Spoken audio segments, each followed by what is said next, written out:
Alright, so it is a new video, but the same day as when we showed you the 4Runner in the garage. And I'm going to start removing some small stuff in the cab just so we can make it easier when we drop the tranny. I'm just going to start by removing the center console, at least part of it. Use this light.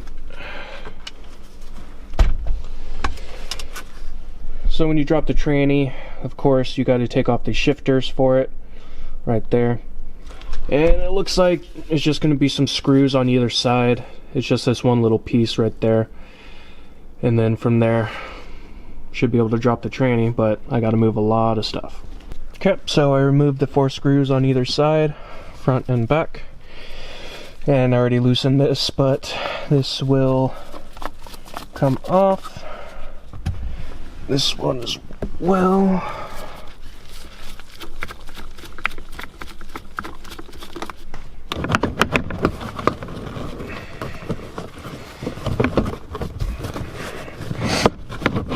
There we go. And that just pulls off. Make sure not to snap any of these plastic parts, just because on a truck this old, it is a little difficult to find parts to replace them. There is the shifters. Here are the boots for them. And it looks like there are just some screws holding this plate on. I'm going to take those off, and then that plate should be able to come off.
There you go, and it just pulls off. Once you get that pulled off, you're gonna want to take those nuts off that are holding the shifter and the 4-wheel drive shifter on. I'm not going to do that yet because I'm not pulling the transmission off yet, and that will leave open cavities into the transmission, and you don't want stuff falling down there, so I'm not going to do that as of yet until I'm ready to pull it off. Alright, so we're back underneath the 4Runner after I pulled the center console off. And right now we have taken the sway bar off the front, so that way we can drop the tranny, because it will get in the way. Right now I'm currently on removing this bracing right here, and this holds the tranny mount, which is about right here.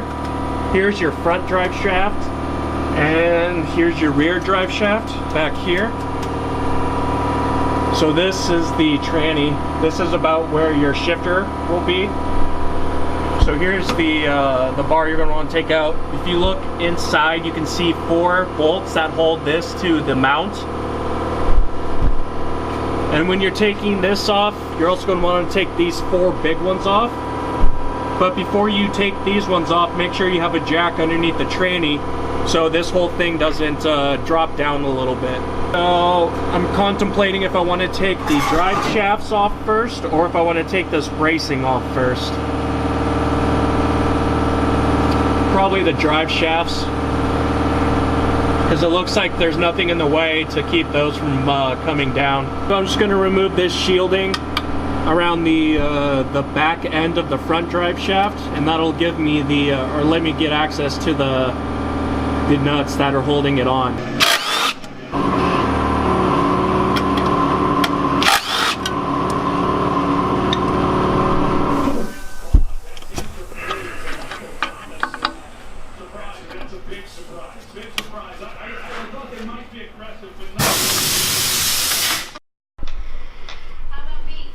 Winner gets me.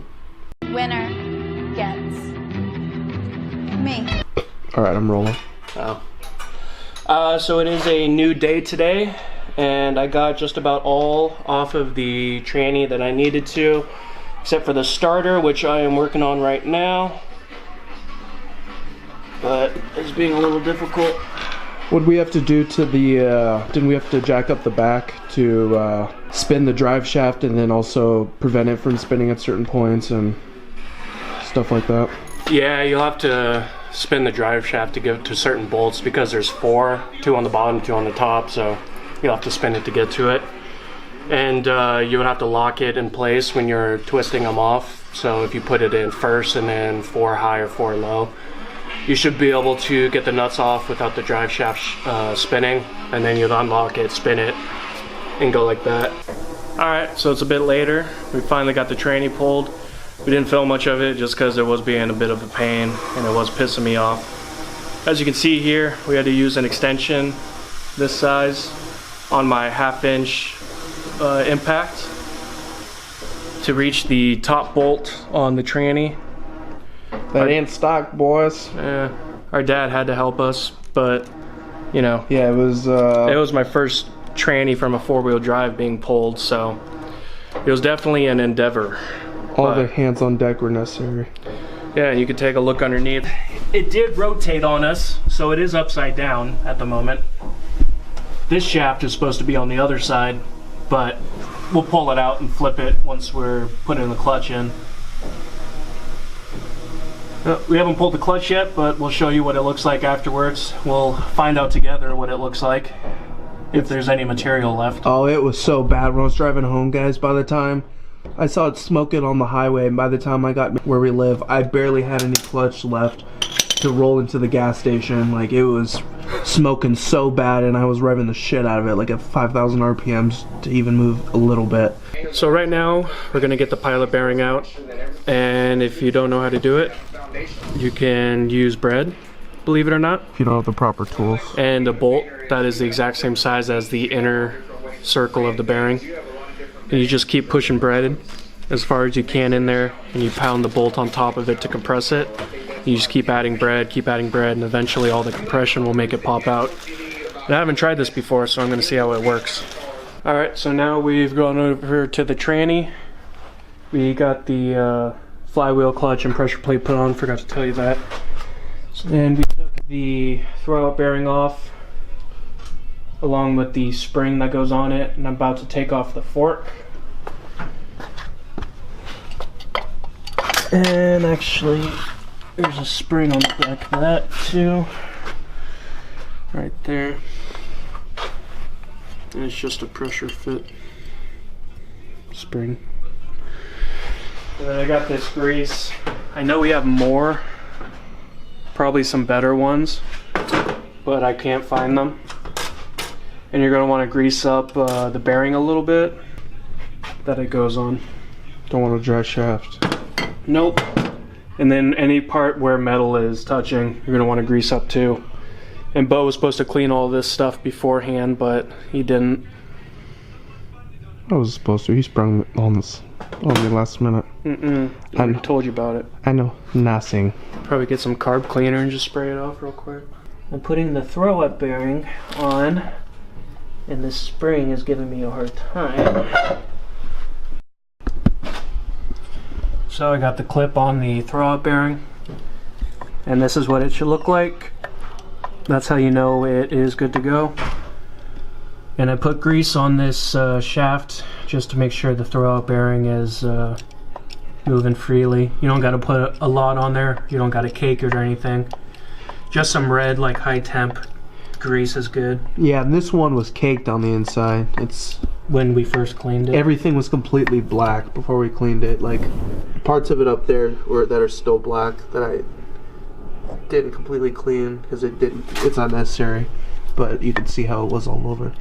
Yep. And then the clip is resting right back there, and it just holds the throwout bearing onto this fork.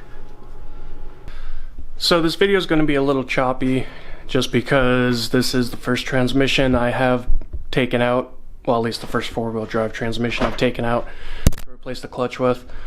We've taken the transmission out of the Civic before, except that's a lot easier because it doesn't have a transfer case. It's not as long, not as heavy, not as awkward. But we did get the transmission put back in. Show you that. The jack doesn't need to be under there. I just didn't take it out. Got most of the bolts put in to hold it up. You just got to torque them down. So today is mostly just going to be getting those bolts torqued down, putting on the starter, what else? Plugging in any electronics I need to, like speed sensor, things like that. One sensor did get broken. I think it might be the speed sensor. I'm not too sure though, but that's not a big issue. We can always fix that later. Got to add a little bit of transmission fluid just because it did spill a little bit when we took it out. We have this synchro mesh.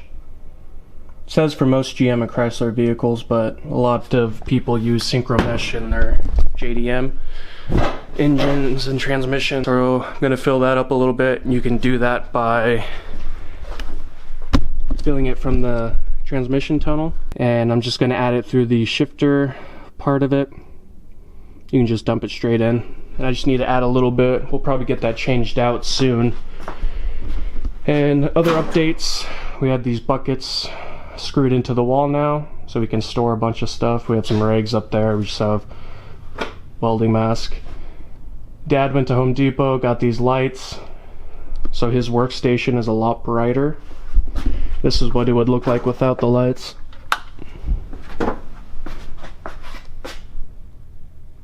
Pretty dark.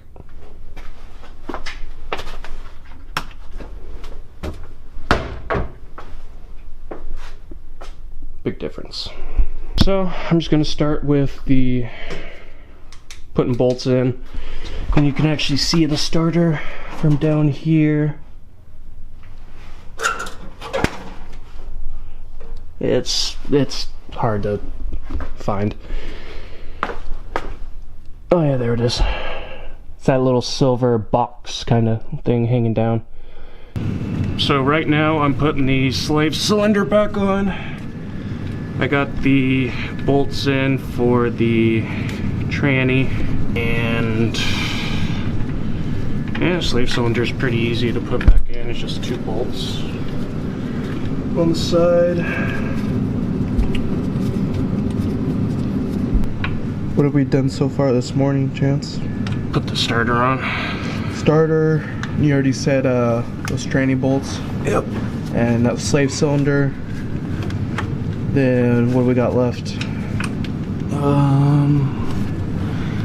The drive shafts, a brace, plug in the connections. That's about it, I think.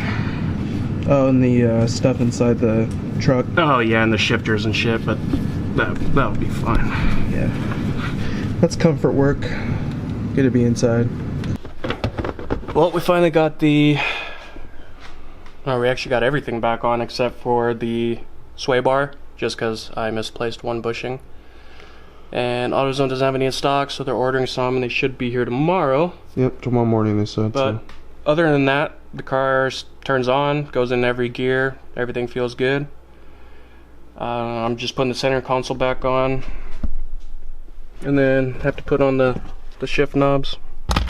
But other than that, the car is good to drive, besides the sway bar. And this was a fun project in a sense that now I know how to swap out a 4-wheel drive tranny, but it wasn't fun at all. It was dirty and tiring. I'm trying to figure out how to put this center console on without having to take this part off, because I don't want to take this off. Gotta replace this light. Yeah.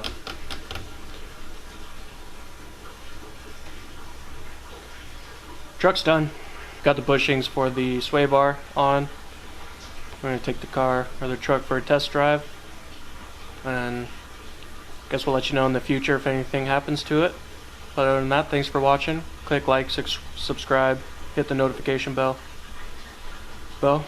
We have the bumper coming for this real soon. Maybe we'll do that next weekend. With the winch? With the winch. I was going to say that. That's a very important part of the tube bumper.